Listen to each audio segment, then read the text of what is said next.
So going into the Super 6 round of the World Cup qualifiers, there was always some doubt as to whether or not West Indies, who lest we forget are two-time world champions in both the ODI and T20 format, would be able to make it into the tournament. That is because, of course, of the way the tournament is structured, or rather the qualifiers are structured, in the sense that you carry over all of your points into the Super 6 rounds from the first group stage, and thereafter you collect extra points in the hopes that you can make it to the top two. However, well, that is not happening for the West Indies. So breaking news update for all of you. Well, unfortunately, the West Indies, who, as I mentioned, are two-time champions of the world in not only the ODI format but also the T20 format, and have until this date never missed a World Cup, an ICC World Cup of any, let's say, format. Well, they will not be taking part in the ODI World Cup of 2023. It's undoubtedly a massive, massive blow for the side, and truth be told, it was something that was in fact within the realms of possibility, even if people would have, let's say, not wanted it to be the case, because obviously you cannot imagine the world of cricket without a dominant West Indies. And truth be told, for a certain generation of fan, there was a time when what, say, an Australia or England are to world cricket now. The West Indies was that.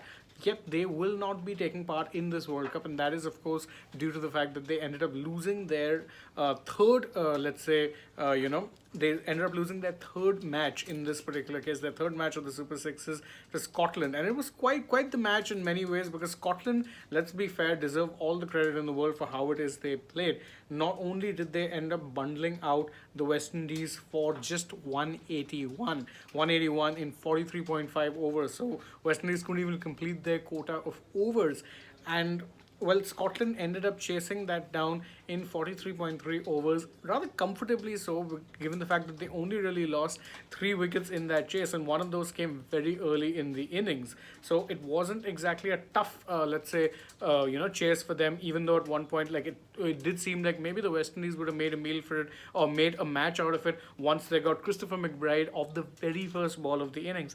Thereafter, though, there was a 125-run partnership between, of course, Brandon McMullen and Matthew Cross. McMullen did end up departing after a well-made, 16-9, but thereafter, Muncy and Matthew Cross put together a partnership. Beddington then came in, finished the match off, and truth be told, the West Indies, well, they are now done. And this was, in fact, something that, let's say, the head coach, Darren Sammy, had, in fact, mentioned, saying that it is indeed within the realms of possibility that we will not qualify for the World Cup. And, well, they haven't, in fact, been able to qualify for this particular World Cup. And it is, in many ways, representative of the fact that this is a team that have, in fact, that can be now called officially a fallen giant. It was one thing when they were underperforming in World Cups and not playing to their potential, but at least they were making it to the World Cups. Now at this point, they are mathematically out of the reckoning. They cannot make it to the World Cup. And if you remember, in 2019 as well, they had to play the qualifiers for the ODI World Cup, and they just about made it through. But they made it through. This time around, they haven't made it, and they didn't even qualify. Correct? 2022 T20 World Cup also, they didn't make it, no? Yes.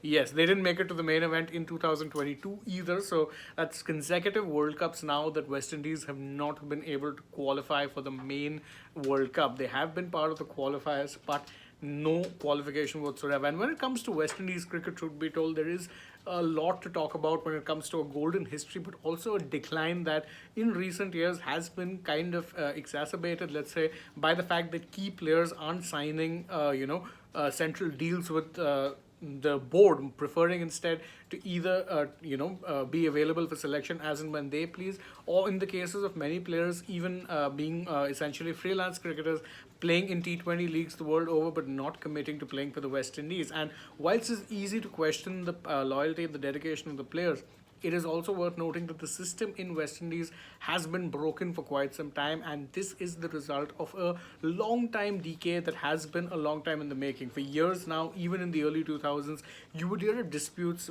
between the West Indies players and the boards, and you'd see a lot of star players dropped. And well, now you're seeing the results of those years of decay. it is in fact unfortunate, but it is also very much a situation of their own making. Can the West Indies now pull themselves out of this? In Darren Sammy, they have someone who you remember actually led them to World Cup glory in the T20 format. You'd hope that he can do a good job, in fact, of also, leading them out of this particular slump, which they have, in fact, been in for quite some time. Again, most people wouldn't have admitted it, but the 2016 World Cup win, which they even got, was, truth be told, a battle against the odds. And thereafter, it just has been an uphill battle for them. Whenever they've made it into, ICC tournaments, they've struggled to impose themselves.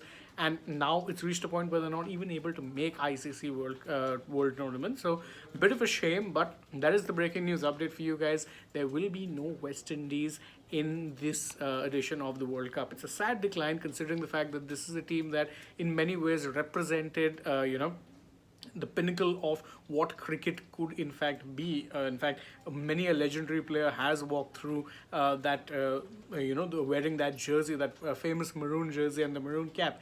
Unfortunately, you would think that things are going to get worse before they get better, but fingers crossed they do get better soon, because right now I think this is the lowest that West Indies cricket can go, not being part of an ODI World Cup for the first time in their history. Thank you guys for joining us on this video. We hope you enjoyed it. If you did, please don't forget, like, share, subscribe, and tap that bell icon, leave us a comment, follow us on Instagram, Twitter, and Facebook as well. And also you can follow us across social media, download the SportsTak app, and stay tuned to Sports Today. We'll be bringing you plenty of updates from the world of sport throughout. For now, though, from my side, it's goodbye.